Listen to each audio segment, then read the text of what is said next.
I am your voice. Nous sommes deux vieilles nations dans le monde. Le Royaume-Uni et la France. لن يتحقق لكم سلام بالعدوان وإن هذه الدماء بالدم تكون لعنة عليكم. نفديك يا أقصى. إن المعركة ليست معركة فرد وليست معركة جيش وإنما هي معركة شعب ومعركة أمة بأسرها. بيوتكم في انتظاركم، مساجدكم في انتظاركم، كنائسكم في انتظاركم، وهم لكم ولأولادكم. Vous écoutez l'Histoire en marche, un programme réalisé par Jalil Lakhder, coordonné par Sami Hahel et Marim Abdou pour vous accompagner au micro. Zakaria Zubaydi, figure de la résistance palestinienne, a été libéré lors du 3e échange de prisonniers avec l'entité d'occupation. L'ancien commandant militaire, chef des brigades des martyrs d'Al-Aqsa, Zakaria Zubaydi, est considéré comme l'un des symboles de la seconde intifada palestinienne. Il a participé à plusieurs opérations contre les forces sionistes avant d'être emprisonné. La libération de Zakaria Zubaydi, une victoire de la détermination palestinienne, se déroule en pleine intensification de la campagne de destruction, d'arrestation et d'assassinat de Palestiniens par les forces d'occupation à Jenin et Tol-Karam. En 2021, Zakaria Zubaydi et 5 autres Palestiniens s'échappent de la prison de Jerbour par un tunnel creusé pendant des mois. Pendant quelques jours, les 6 évadés ont fait vibrer les Palestiniens. Leur défi, lancé aux autorités d'occupation, a provoqué émotion et fierté. Zakaria Zubaydi, ex-líder del grupo armado de las brigadas de los mártires al-Aqsa. Zakaria Zubaydi, المحكوم بالمؤبد يعانق الحرية اليوم. This is Zakaria Zubaydi. Mais qui est vraiment Zakaria Zubaydi? L'un des principaux dirigeants des brigades des martyrs d'Al-Aqsa lors de la seconde intifada. تمكن الصياد من التنين الأسمر، اعتقلوه وضربوه وشتموه وشبحوه. ألهمت عيون زبيدي ورفاقه ال5 شعب بأكمله والتفوا حولهم كما تلف الأم وليدها. زكريا، ماذا فعلت أيها الشامخ في وجه السجان لترهب كيانا بأكمله؟ Avec nous en ligne à partir de Ramallah, Monsieur Zakaria Zubaydi. Sayyid Zakaria Zubaydi, shukran li hudurikum ma'ana Sayyidi. Zakaria Zubaydi, rappelons-le, est chef des brigades des martyrs d'Al-Aqsa. Sayyid Zakaria Zubaydi, ma raddukum ala muhawala at-tahjir min Gaza? Depuis un siècle, notre peuple palestinien n'a cessé d'entendre des déclarations indépendamment de celles de Donald Trump. Il est désormais temps qu'il jouisse enfin de sa liberté par l'établissement de son État indépendant sur les frontières du 4 juin 1967 avec Al-Quds pour capitale. À mon sens, nul ne saurait nous imposer des projets venus d'ici et là. Le peuple palestinien aspire à la création de son État conformément au droit international et aux résolutions des Nations Unies qui lui ont été accordées par la communauté internationale. Vous êtes, Monsieur Zakaria Zubaydi, l'un des principaux dirigeants des brigades Shuhada al-Aqsa. La résistance menée est-elle la seule voie possible actuellement pour la création d'un État palestinien? أنتم السيد زكريا زبيدي من أبرز قادة كتائب شهداء الأقصى بالضفة الغربية، هل تبقى المقاومة هي السبيل الوحيد للوصول إلى الدولة الفلسطينية أو لإقامة الدولة الفلسطينية؟ Depuis 1948 et jusqu'à ce jour, notre peuple palestinien résiste par tous les moyens et cette résistance demeurera globale jusqu'à ce qu'il recouvre sa liberté. Depuis cette même année, il subit une agression incessante sous des formes et à des rythmes variés. Que Dieu protège nos frères et sœurs à Jenin. Je l'ai répété maintes fois, nul ne saurait arrêter le peuple peuple palestinien car il est profondément enraciné. Le monde doit comprendre qu'il est grand temps pour lui d'obtenir sa liberté. Il est temps, oui, en effet, nous dites-vous, monsieur Zakaria Zubaydi, mais au même moment, des politiques, des forces politiques disent le contraire. Ils pensent et précisent que les terres palestiniennes ne sont pas aux Palestiniens. Des gouvernements utilisent le langage politique. Un langage différent du vôtre, monsieur Zakaria Zubaydi. آن الأوان ولكن في نفس الوقت قوات سياسية تقول عكس هذا تقول بأن الأراضي الفلسطينية ليست للفلسطينيين حكومات تتحدث بلغة السياسة وتقول العكس المهم ما يقول الشعب الفلسطيني. L'essentiel est que ce n'est pas le peuple palestinien qui l'a dit. صحيح. المهم ما يقول الشعب الفلسطيني. Vous faites partie, monsieur Zakaria Zubaydi, des 110 Palestiniens libérés ce jeudi 30 janvier dans le cadre d'un accord de trêve. Le 6 septembre 2021, vous réussissez à vous évader de la prison de Gilboa avec 5 autres prisonniers palestiniens par un tunnel que vous avez creusé. Comment avez-vous organisé cette opération? Une opération, faut-il le préciser, hors pair. أفرجت سلطات الاحتلال عنكم سيد زكريا زبيدي ضمن صفقة تبادل. أنتم أحد سجناء 6 من سجن جلبوع. العملية أطلق عليها اسم نفق الحرية. كيف خطط لهذه العملية؟ الموضوع الفكرة بالأساس. À l'origine, nous sommes entrés en prison pour notre liberté et nous l'avons cherché de l'intérieur avant d'en sortir. L'essentiel, c'est que lorsqu'une idée naît, son aboutissement devient inévitable. Pendant 9 mois, nous avons creusé jusqu'à ce que nous soyons enfin libres. Lorsqu'une idée se transforme en action, aucune force ne peut l'entraver. Notre peuple palestinien a été la cible d'une guerre d'extermination tant sur le plan militaire que politique. Il a besoin d'une puissance arabe et d'un appui arabe capable d'exercer une pression sur la politique mondiale qui a donné à cette entité son droit et sa garantie d'existence. Ce sont assurément les grandes puissances et en premier lieu les États-Unis. Pour ce faire, il faudra mobiliser un soutien arabe et islamique total afin que nous puissions peser dans la balance et obtenir nos droits. Mais face à cette conjoncture arabe des plus préoccupantes, وما هو السبيل السيد زكريا زبيدي؟ Le seul moyen d'en sortir demeure l'attachement indéfectible à la terre et la fermeté dans notre lutte. Car au final, le dragon est l'héritier légitime du sol, tandis que le chasseur finira par partir. Le chasseur est un être sauvage qui traque non pas pour se nourrir, mais pour tuer. Il est donc étranger et voué à la disparition. Quant au facteur temps, vous le savez bien en Algérie, en ce sens que vous étiez le dragon et les Français, eux, étaient les chasseurs. Certes, il a fallu longtemps et le tribut était bien plus lourd que le nôtre, 1,5 million de martyrs. Le colonialisme français fut d'une brutalité extrême. Il s'est attaqué même à la langue, n'est-ce pas? Mais au bout du compte, le dragon est resté sur sa terre et le colonisateur s'en est allé. Ainsi, l'Algérie demeure un modèle pour le peuple palestinien. شكرا سيد زكريا زبيدي على هذا الحضور. وبلغ تحياتنا لأهلنا وشعبنا كل شعبنا في الجزائر. بارك الله فيك. شكرا سيد زكريا زبيدي. والآن العمق الوحيد الذي ما يزال يساند قضيتنا الفلسطينية هي الجزائر. شكرا. الله يبارك. مع السلامة. Zakaria Zubaydi, ex líder del grupo armado de las Brigadas de los Mártires Al-Aqsa. زكريا الزبيدي المحكوم بالمؤبد يعانق الحرية اليوم. Acclaimed as a hero. This is Zakaria Zubaydi. Mais qui est vraiment Zakaria Zubaydi? L'un des principaux dirigeants des brigades des martyrs d'Al-Aqsa lors de la seconde intifada. تمكن الصياد من التنين الأسمر، اعتقلوه وضربوه وشتموه وشبحوه. ألهمت عيون زبيدي ورفاقه ال5 شعب بأكمله والتفوا حولهم كما تلف الأم وليدها. زكريا، ماذا فعلت أيها الشامخ في وجه السجان لترهب كيانا بأكمله؟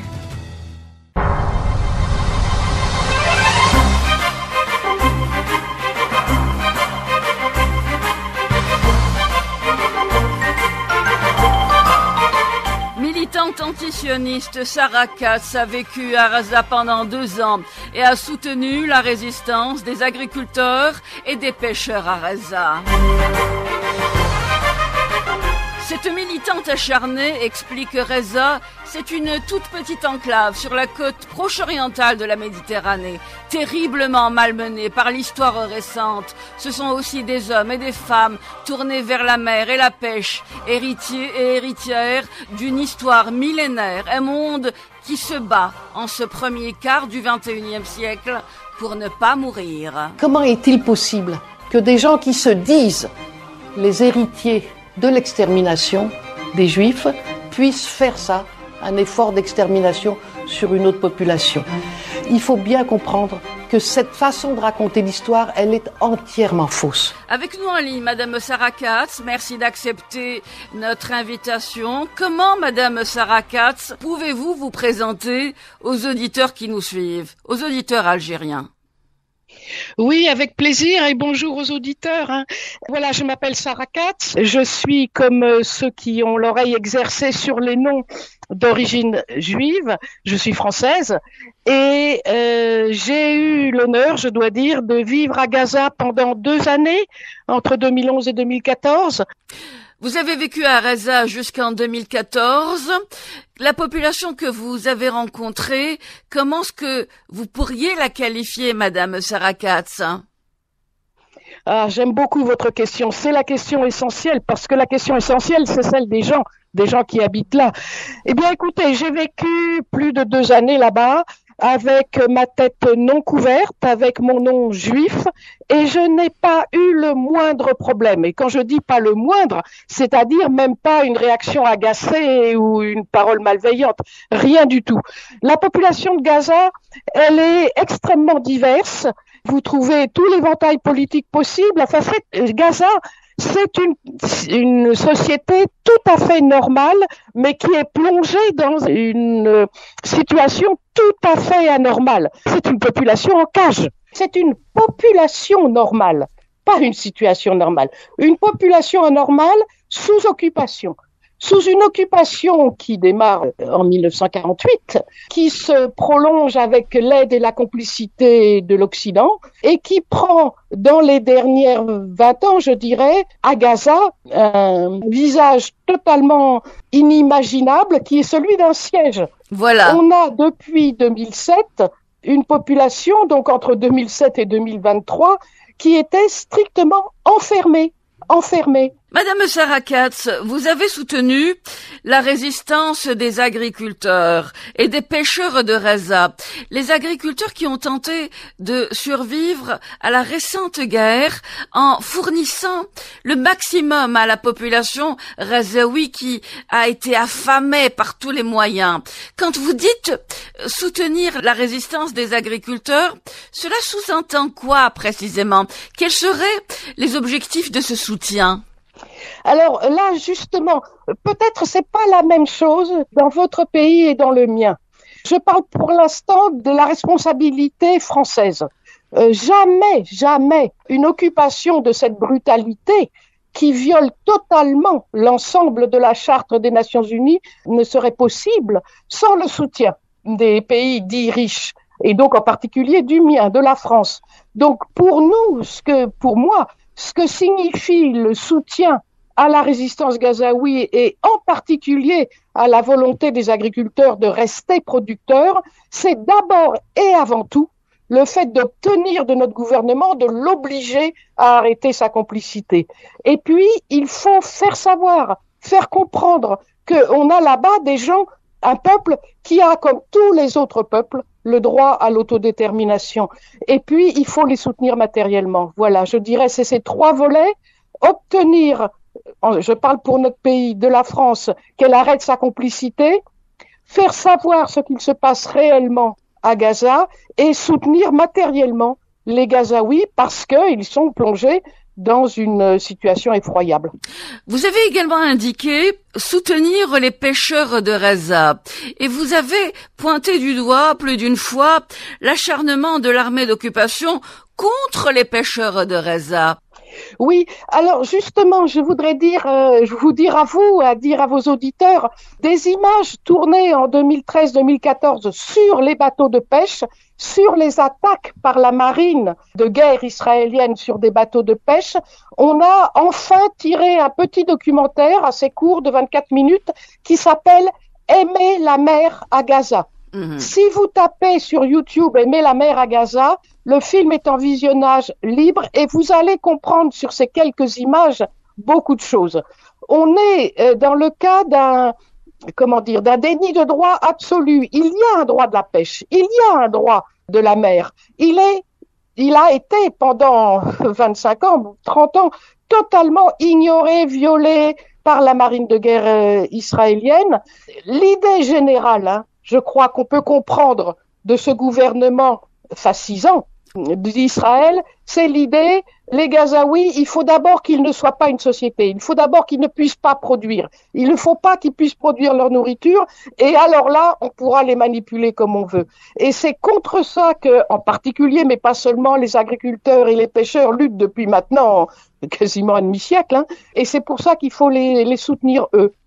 Vous êtes resté à Gaza pendant plus de 2 ans, vous avez rencontré la population razaoui, vous avez vécu avec eux dans une totale normalité, et vous me l'avez dit à moi d'ailleurs, vous avez remarqué une résistance particulière chez les Palestiniens. Vous m'aviez dit, Madame Sarah Katz, l'instruction chez les Palestiniens de Gaza est primordiale. Absolument. Vous voyez bien, cette occupation absolument féroce et ce siège moyenâgeux posé sur Gaza a dégénéré, entre guillemets, il y a maintenant plus de 15 mois, en un génocide. Eh bien, en plein génocide, alors que la destruction totale de Gaza est en route, alors qu'il y a des dizaines de milliers de morts, dès que les groupes d'habitants pouvaient se réunir et s'organiser en camp de déplacés, ils gardaient une des tentes pour faire l'école. Les images, vous pouvez aller sur le site ujfp.org, vous verrez des tas d'images de ce que c'est que de faire l'école sous une tente, sous la pluie, dans des conditions invraisemblables avec une population qui a faim, mais qui décide que l'éducation est première. C'est quelque chose qui est spécifique au peuple palestinien et spécifique aux Gazaouis et qui mérite le soutien du monde. Sarah Katz, vous me le disiez également, Katz est un nom qui a une tonalité tout à fait juive. Avez-vous eu des problèmes à Gaza, Madame Sarah Katz ? Et non, je tiens à le dire et à le redire, et je l'ai dit au fur et à mesure des conférences que je faisais quand je revenais, habitant à Gaza, je revenais vite fait en France pour raconter un peu ce qui se passait. Non, je n'ai pas eu le moindre, et j'insiste là-dessus, je n'ai pas eu le moindre problème. Il n'y a pas, quand on parle avec des Gazaouis, ils vont tous vous dire on n'a pas de problème avec les Juifs, on se bat contre l'occupation, on se bat pour nos droits sur nos terres. C'est complètement clair. Alors vous dites, l'antisémitisme est un crime, mais l'antisionisme n'est pas un crime en revanche. C'est ce que vous expliquez, Madame Sarah Katz. Alors je vais vous le faire encore un tout petit peu plus net. Oui. L'antisémitisme, c'est un crime parce que tous les racismes sont des crimes. Ça, c'est clair. Oui. Mais l'antisionisme, pour les gens épris de liberté, c'est un devoir. Il faut se battre contre toutes les idéologies suprémacistes. Le sionisme décide que juifs et non-juifs ne peuvent pas vivre ensemble et qu'il faut libérer un coin de terre pour eux. Ça, c'est inacceptable. Cette idée qu'on peut construire un monde pacifique avec des endroits où on décide qu'on est les rois, ce n'est pas possible. Donc le sionisme, c'est une idéologie, malheureusement, c'est une idéologie qui est l'enfant de l'Occident. Tout ça est né à la fin du 19e siècle, en même temps que le racisme systémique. Cette idée que, on dispose des terres comme on en veut, le monde nous appartient et si on veut s'installer quelque part, on chasse la population autochtone. Ce n'est pas acceptable. C'est ça. Madame Sarah Katz, vous parliez du racisme de façon globale, le racisme contre des musulmans. C'est ce que vous vouliez préciser en l'occurrence. Alors, je voudrais dire très fortement la chose suivante. Oui. Tous les racismes doivent être combattus. Tous les racismes puisent à la même idée, c'est-à-dire la recherche d'un bouc émissaire et le fait de stigmatiser une population. C'est en fait la même idéologie meurtrière. Donc, il faut se battre contre tous les racismes. Mais en France, en tout cas, le racisme qui est actuellement dominant et qui a même des aspects par moments soutenus étatiquement, c'est le racisme anti-musulman. Entre les deux guerres, en France, le racisme dominant a été l'antisémitisme. Ce n'est plus du tout le cas. Il faut continuer à se battre contre l'antisémitisme, comme il faut se battre contre tous les racismes. Mais il faut prendre conscience que se développe en Occident un racisme anti-musulman qui est porteur de guerre. Madame Sarah Katz, vous me racontiez quand vous étiez à Raza, de retour chez vous, sur le front de mer, vous aviez rencontré des jeunes qui vous ont raccompagné chez vous. Racontez à nos auditeurs dans quelles conditions cela s'est-il produit, que vous ont-ils dit à la fin? Voilà, c'est une anecdote qui est, à mon avis, extrêmement parlante. Il faut vous dire que quand j'ai commencé à vivre à Gaza, je recevais, y compris de la part de gens relativement éclairés, des mots inquiets disant « mais attention, qu'est-ce qui va t'arriver ?» Alors voilà, je veux vous raconter ça. Je suis à Gaza. À Gaza, l'occupation coupait l'électricité. Donc, imaginez une ville normale, et puis tout d'un coup, on n'y voit plus rien. Donc, moi, je rentrais d'un meeting politique, je marchais sur le bord de la route en me guidant sur la vague lueur que je voyais entre la route et puis le dehors de la route, et une voiture s'arrête avec 3 jeunes gens. Et ils me proposent de m'emmener.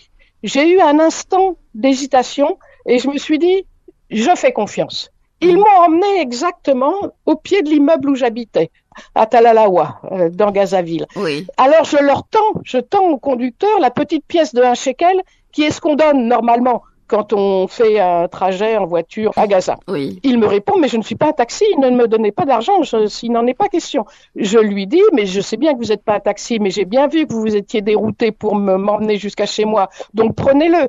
Et il m'a répondu exactement ça. Il n'en est pas question. Je vous ai vu sur le bord de la route. Vous avez l'âge d'être ma mère. Et jamais je ne laisserai ma mère sur le bord de la route. Voilà. C'est ça, Gaza. C'est ça le Gaza qu'on essaye de tuer. Avez-vous eu le sentiment que la population razaoui, en dépit de tout ce qu'elle vit ou de tout ce qu'on lui impose comme restrictions, comme conditions inimaginables, comme encerclement, comme siège, avez-vous l'impression que cette population a eu à un quelconque moment envie de quitter ce territoire? Alors peut-être je vais décevoir un peu vos auditeurs, mais je tiens à le dire très fermement. J'ai commencé là-dessus. Oui. Gaza, c'est une population normale. Vous allez trouver tous les modes de réaction à l'intérieur. Bien sûr, il y a des gens qui n'en peuvent plus, qui veulent sortir. Et bien sûr qu'il y a des gens qui disent, quoi qu'il arrive, je mourrai sur place, mais je ne leur laisserai pas ma terre. Vous avez toutes les réactions. Oui. Ce qui est sûr, c'est que dans sa grande masse, la population défend sa terre. Ça, c'est incontestable. Maintenant, à Gaza, vous avez des gens de gauche, des gens de droite, vous avez des croyants, des incroyants, vous avez des gens formidables et puis vous avez des voleurs. Il y a eu pendant le génocide des profiteurs de guerre. Il ne s'agit pas de prétendre que Gaza est une population qui tombe de la lune et qui est complètement différente. Elle est exactement comme chez nous, comme chez vous. C'est-à-dire que vous allez trouver tous les réflexes. Mais le réflexe essentiel, c'est de dire, la Nakba, on sait ce que c'est, nos grands-parents nous l'ont expliqué et on ne bougera pas. Et c'est pour ça que dès que les bombardements ont été arrêtés, essentiellement arrêtés d'ailleurs parce qu'on continue de tuer, ils sont remontés, ceux qui avaient été chassés du nord, ils sont remontés sur le nord. Ils ne retrouvent que des gravats, mais ils s'installent dans les gravats pour dire, voilà, vous ne gagnerez pas là-dessus, nous ne bougerons pas. Vous avez passé, Madame Sarah Katz, 3 jours dans les geôles de l'occupation. Vous avez été passagère, la passagère française, c'est comme ça que l'on vous a qualifié à l'époque, de l'un des bateaux de la flottille pour la liberté, arraisonné illégalement en eau internationale à une quarantaine de miles de Reza. Vous avez témoigné de la violence des soldats qui ont intercepté le bateau et de l'arbitraire total qui règne dans la prison de l'Office d'immigration où vous avez été incarcéré et interrogé avant d'être, entre guillemets, déporté. Déporté a été mis, entre guillemets, volontairement. Que pouvez-vous nous dire à ce propos? Oui, vous avez très bien rappelé la chose, je ne vais pas la répéter, je vais juste vous en tirer quelques enseignements. Le premier enseignement qui m'a extrêmement frappé, c'est la méconnaissance des gens qu'on avait devant nous, qui étaient des jeunes. Ça change beaucoup avec la population française. Lorsque vous êtes en Israël, toute une partie de ceux qui travaillent sont jeunes. Eh bien, ils ne connaissaient rien de leur histoire. Quand je leur fais remarquer le mot déportation, ils ne comprennent rien, ils ne savent rien. C'est la façon dont on peut rendre une population totalement ignorante et la manipuler, c'est effrayant, c'est effrayant. Et ça doit nous éveiller pour nos populations aussi, nos pays aussi. Il faut développer la connaissance et l'esprit critique de la jeunesse. Oui. Alors, comment avez-vous réagi? Après, que vous dire? Nous, on a été, je pense que les migrants qui arrivent en France et qui sont maltraités par la police française souffrent peut-être plus que ce que nous, on a souffert dans la prison. On était protégés par nos passeports. Ça ne veut pas dire que les copains en particulier les copains qui avaient besoin d'une médication, eux, ils ont été vraiment torturés. On te donne pas, on te donne la moitié, voilà. Ça a été vraiment de ce côté-là ignoble. Mais quand même, on n'a pas risqué énormément par rapport à ce que vivent les populations palestinienne. Madame Sarakat, vous avez parlé de cette jeunesse. À Reza, il y avait des binationaux qui ont participé au massacre. Il y a une proportion importante de la population israélienne qui porte un double passeport et il y a des binationaux français. C'est une honte. C'est une honte qu'on ne leur demande pas de compte en tant que Français. Si vous avez des binationaux, imaginons, un binational russe qui combat en Ukraine, il va être incarcéré en France. On va pas laisser faire. Mais un binational israélien, franco-israélien, qui combat contre les Palestiniens, on ne lève pas le petit doigt. C'est un des exemples de ce soutien ignoble. Ce qui est finalement la dernière expression d'une colonisation qui veut être conquérante. Et ça, le fait que l'Occident, et en particulier la France, soutienne cela de toutes les manières, y compris en ne demandant pas de compte aux binationaux coupables de crimes de guerre, ça nous montre tout le travail qu'on a devant nous. Avez-vous repris contact avec les Palestiniens que vous connaissiez à Reza ou avec qui vous viviez à Reza? Mais bien sûr, je suis en contact et nous sommes à l'UJFP en contact quotidien. Encore une fois, je pousse beaucoup. On est en contact quotidien. On a réussi à soutenir toute une partie des projets, en particulier des projets scolarisation. On est en contact et je dois vous dire, je viens de passer 75 ans, je suis fatiguée. Je n'en pouvais plus de la peur chaque matin au réveil en ouvrant le téléphone et en me demandant si les copains proches étaient encore vivants. Alors, c'est pas mieux quand c'est des gens qu'on connaît pas qui meurent, hein. C'est un massacre qui s'est passé. Quand on dit génocide, c'est un massacre. Mais voilà, on n'a pas perdu les copains les plus proches, mais ils ont perdu, eux, des dizaines de membres de leur famille. Oui. Voilà. Donc, on est en contact quotidien. Ils nous disent là où il faudrait le plus aider et ils nous disent aussi comment, eux, ils voient l'avenir. Madame Sarakat, merci infiniment d'avoir été avec nous et de nous avoir accordé de votre temps. Vous êtes militante antisioniste, vous avez vécu à Reza pendant près de 2 ans, réalisatrice du film documentaire Aimer la mer à Reza. Merci beaucoup, Madame Sarakat, d'avoir répondu à notre invitation. C'est moi qui vous remercie. Il n'y a pas de radio française qui m'aurait ouvert les ondes comme vous. Merci, Madame, d'avoir été avec nous. Comment est-il possible que des gens qui se disent les héritiers de l'extermination des Juifs puissent faire ça, un effort d'extermination sur une autre population? Il faut bien comprendre que cette façon de raconter l'histoire, elle est entièrement fausse.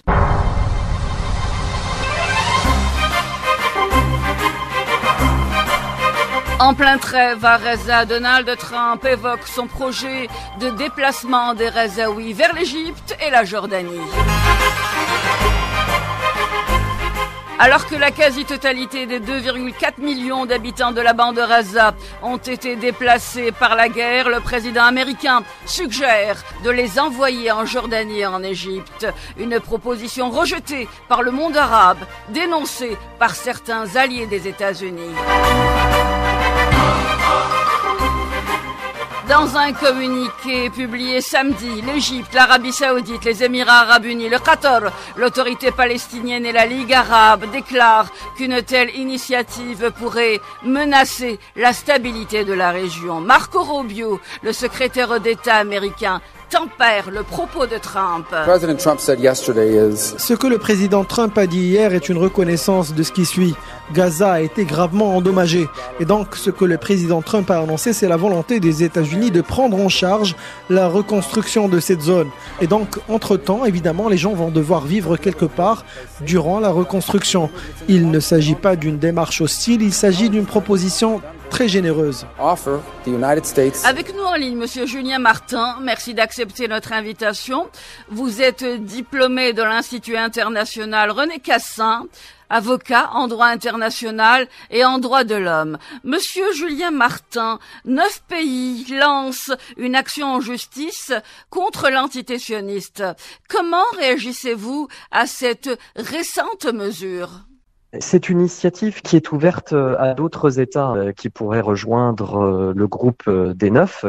Et les engagements sont très clairs, ce sont ceux de respecter le droit international et en particulier la décision de la Cour pénale internationale, entre autres, mais également des résolutions des Nations Unies qui font suite à l'arrêt de la Cour internationale de justice concernant la reconnaissance de l'apartheid en Palestine sur les territoires occupés et de la situation illégale que constitue cette occupation, entre autres. Mais il y a d'autres mesures qui sont annoncées par le groupe des 9, le groupe de La Haye. C'est restreindre aussi les exportations d'armes vers Israël, interdire l'amarrage de navires susceptibles de livrer du carburant militaire ou des armes à Israël et soutenir le droit inaliénable à l'autodétermination du peuple palestinien, entre autres. Toutefois, au même moment, des livraisons d'armes jusque-là interdites ont été remises sur rail. Quelles sont les chances de voir le droit aboutir cette fois-ci? Et je rajoute, Monsieur Julien Martin, au sujet des mandats d'arrêt qui ont été émis contre des responsables de l'entité d'occupation par la Cour pénale internationale, Benjamin Netanyahou a survolé des États européens en dépit du mandat d'arrêt diligenté contre lui. Oui, tout laisse à croire que malheureusement l'effectivité de la décision à nouveau des mandats d'arrêt délivrés par la Cour pénale internationale ne sera pas assurée tant que la position de certains États ne la fera pas respecter. Encore une fois, le droit international repose pour son application sur la collaboration des États. Dans la mesure où des États européens n'entendent pas collaborer et que par ailleurs les États-Unis ont une politique qui est annoncée clairement en faveur de la politique israélienne qui, je le rappelle, est contraire au droit international, l'effectivité des décisions tant de la Cour pénale internationale que de la Cour internationale de justice est tout à fait remise en question. Donc les chances, pour l'instant, au regard de l'aspect géopolitique de la situation, sont relativement faibles. Le Parlement bruxellois a adopté une résolution reconnaissant le génocide à Gaza et appelle à des sanctions contre, dit le Parlement, à Israël. Est-ce que vous voyez en cette démarche une forme de revirement? Car jusqu'à présent, il n'a pas été question de génocide, Monsieur Julien Martin. Les derniers constats des ONG, notamment du rapport d'Amnesty International, qui est très volumineux sur la question du génocide et qui avait été publié en décembre. Sur la question de l'Union européenne, les tractations ont été relativement longues, mais il y avait eu déjà des sanctions à l'encontre, très ciblées, à l'encontre de colons israéliens. Là, on est sur effectivement une position beaucoup plus globale, beaucoup plus ferme, ce qui laisse penser que, à l'inverse de la position des États-Unis, on peut espérer que l'Union européenne ait une une position beaucoup plus équilibrée et beaucoup plus respectueuse du droit international. Disons que le vote a obtenu une majorité de gauche, ça il faut tout de même le préciser puisqu'il s'agit de procédures aussi politiques. Monsieur Julien Martin, je rappelle à nos auditeurs que vous êtes avocat en droit international et en droit de l'homme. Il a été question à Bruxelles de sanctionner, dit le Parlement Israël, reconnaître cette entité qui pratique l'apartheid contre les Palestiniens et commet un génocide à Gaza, mettre fin à la promotion du commerce avec Israël, y est-il rajouté. Jusqu'où peut aller cette démarche? Est-ce qu'il ne s'agit que d'une mesure supplémentaire qui est loin de devenir un jour effective? Non, je pense que s'il s'agit de l'Union européenne, là, on peut espérer quand même que les mesures soient effectives comme elles l'ont été à l'égard de la Russie. Donc, je crois que l'idée est en tout cas pour pas ces trop. groupes... La différence a été tout de même frappante, Monsieur Julien Martin. Autant pour la Russie, la démarche a été rapide, autant pour la Palestine, il a fallu qu'il y ait des tractations. En termes de rapidité, nous sommes tout à fait d'accord, c'est certain. Mais là, on est sur une configuration qui est différente. C'est-à-dire que l'Union européenne adopte quand même des résolutions qui sont beaucoup plus significatives. Donc, il n'y a pas de raison qu'elles ne soient pas effectives. Et bien entendu, c'est la marche supplémentaire par rapport à des sanctions économiques qu'elle peut prendre, notamment au regard des accords UE-Israël. Là, je crois que véritablement, on est quand même sur une amorce beaucoup plus proche de ce qui peut avoir à l'égard de la Russie. Mais naturellement, cette démarche-là était souhaitable plus tôt, mais c'est tout de même salutaire à nouveau. Pendant 15 mois, des vies de Palestiniens ont été ôtées sans rien ni personne pour stopper le massacre. Destruction massive de maisons, hôpitaux. Volker Turk, haut commissaire des Nations Unies aux droits de l'homme, a fermement souligné que ces actions contreviennent au droit international humanitaire. Bon, c'est très juste. Sur notamment la situation en Cisjordanie, nous sommes de manière générale sur une violation des droits de l'homme, du droit humanitaire et même du pacte international des droits civils et politiques de 1966. En fait, nous sommes dans une situation où Israël, à mon sens, ne justifie pas qu'il existe une situation d'une intensité telle qu'il existe un conflit armé non international en Cisjordanie. Clairement, le plan est également politique, il viole manifestement le droit international et en particulier, encore une fois, la décision de la Cour internationale de justice du mois de juillet 2024 qui reconnaît la situation d'apartheid et qui demande également des réparations et la cessation de l'occupation illégale par Israël des territoires occupés, notamment la Cisjordanie. Donc on est dans cette configuration où le droit humanitaire est pleinement applicable. D'ailleurs, en temps de guerre comme en situation, on va dire, normale entre guillemets, puisque les territoires occupés sont dans une situation d'occupation et de guerre continue. Donc là, on n'est pas sur l'application, je dirais, davantage des conventions de Genève de 49 que sur l'application des droits de l'homme, du droit international des droits de l'homme et du droit humanitaire en général. Donc je partage tout à fait cette analyse. Vous évoquez la Cisjordanie.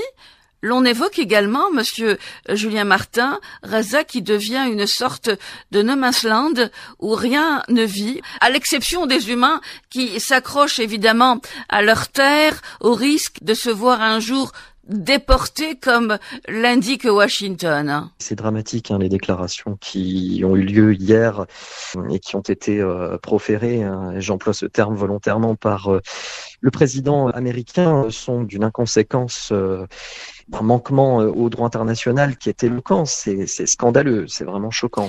Alors, la situation en Cisjordanie, j'en parle parce que quelque part, on a quand même ce sentiment que le cessez-le-feu à Gaza a laissé place à un déplacement du conflit vers la Cisjordanie. Et les deux situations sont liées parce qu'on sait que depuis peu, l'UNRWA, dans ses activités, a été interdit, ce qui handicape fortement son caractère opérationnel. Et donc, on sait que c'est l'épine dorsale, véritablement, dans la bande de Gaza. tout comme en Cisjordanie. Et si l'UNRWA est privé de ses capacités opérationnelles, nous sommes dans une situation qui est catastrophique sur le plan humanitaire, et qui l'était déjà, en tout cas à Gaza. Donc les deux sont connectés, c'est-à-dire que Israël est un point d'entrée pour l'acheminement de l'aide humanitaire et médicale pour Gaza. Jusqu'à présent, le droit, ou en tout cas, pardonnez-moi, jusqu'à présent, le droit ou le droit international a été considéré ou est considéré comme une sorte de garde-fou, le garde-fou du politique. Est-ce toujours le cas aujourd'hui, monsieur Julien Martin? Mais ça, c'est un débat, je dirais, éternel. Le droit est par essence fondamentalement politique. Et son application l'est tout autant, même si il y a des systèmes régionaux, nationaux qui permettent une effectivité beaucoup plus pointue. Là, le droit international a cette particularité, effectivement, de compter sur la collaboration des États membres pour son effectivité, sa pleine application. Donc, nécessairement, c'est une question qui est politique. Maintenant, la question véritable est de savoir si dans cette politique, on veut primer les valeurs fondamentales ou les valeurs de l'argent qui, finalement, s'accommodent très peu du respect des droits de l'homme. Les règles qui régissent le droit sont immuables, monsieur Julien Martin. Ou est-ce que je me trompe ? Elle devrait l'être. Surtout, c'était l'esprit au lendemain de la Seconde Guerre mondiale. Désormais, on voit que le contexte est extrêmement abrasif, délicat et fragilise totalement ce souhait, cette vocation d'immutabilité des règles internationales. C'est ce qui nous choque toutes et tous en tant que professionnels du droit international et du droit humanitaire en général. Nous sommes à une période véritablement charnière, tant sur le plan géopolitique, mais aussi sur le plan des valeurs fondamentales et par conséquent du droit international qui n'est plus immuable. On voit à quel point il est fragile et donc soumis aux vicissitudes de la politique et de la géopolitique actuelle. Je vous ai posé la question à Estienne puisque vous êtes diplômé de l'Institut international des droits de l'homme. René Cassin qui avait un rêve, disons-le, qui aujourd'hui prend une toute autre tournure au lendemain de la Deuxième Guerre mondiale, comme vous le précisiez à l'instant, monsieur Julien Martin. Oui, tout à fait. C'était un rêve, une vocation, comme je l'ai dit, et qui se fragilise. Pour ma part, c'est un véritable délitement du droit international, des valeurs fondamentales pour le droit international, mais aussi pour la communauté internationale en général. Il revient aux pays qui se revendiquent de ces valeurs de réagir et de prendre les mesures qui s'imposent, toujours au regard du respect du droit qui doit primer avant toute autre considération, à mon sens. Monsieur Julien Martin, merci infiniment d'avoir été avec nous. Je rappelle que vous êtes diplômé de l'Institut international des droits de l'homme René Cassin, avocat en droit international et droits de l'homme. Merci maître. Merci à vous. En cette première journée à la tête des Nations Unies, une question me pèse sur le cœur. Comment venir en aide aux millions d'êtres humains pris au piège de conflits et qui souffrent énormément dans des guerres interminables?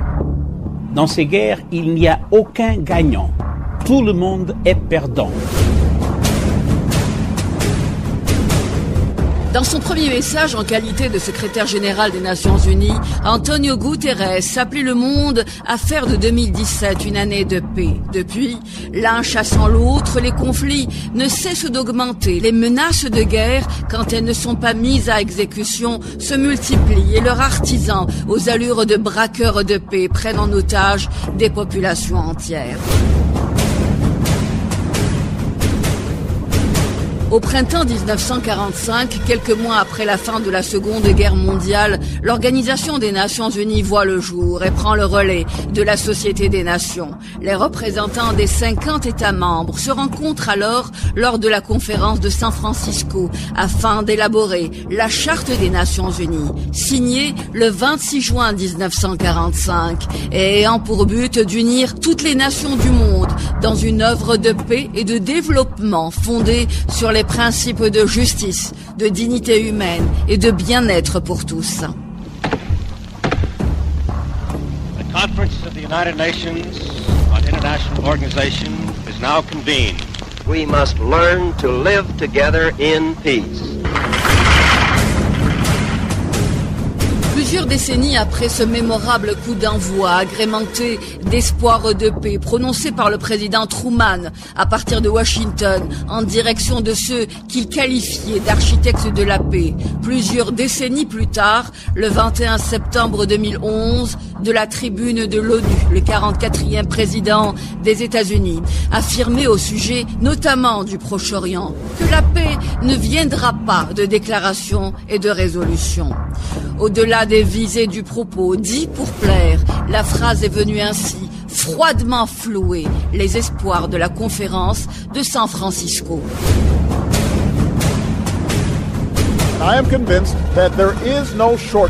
Je suis convaincu qu'il n'existe pas de raccourci à la fin d'un conflit qui persiste depuis des décennies.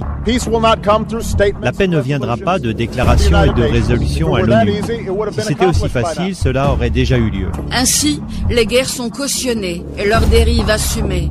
Des dérives qui nous renvoient aux tambours de guerre, au bruit de bottes, nous renvoient à l'arbitraire de décideurs soigneusement calfeutrés dans leur déni, nous renvoient au naufrage de l'humanité, à la détresse des ventres vides, nous renvoie aux propos d'Eisenhower qui disait « Chaque canon qui sort d'usine, chaque vaisseau de guerre qu'on lance, chaque fusée qu'on tire signifie un vol au détriment de ceux qui ont faim et n'ont rien à manger, de ceux qui ont froid parce qu'ils ne sont pas suffisamment vêtus. » Ceux qui ont pris tout le plat dans leur assiette, laissant les assiettes des autres vides, et qui, ayant tout, disent avec une bonne figure, une bonne conscience, nous, qui avons tout, on est pour la paix.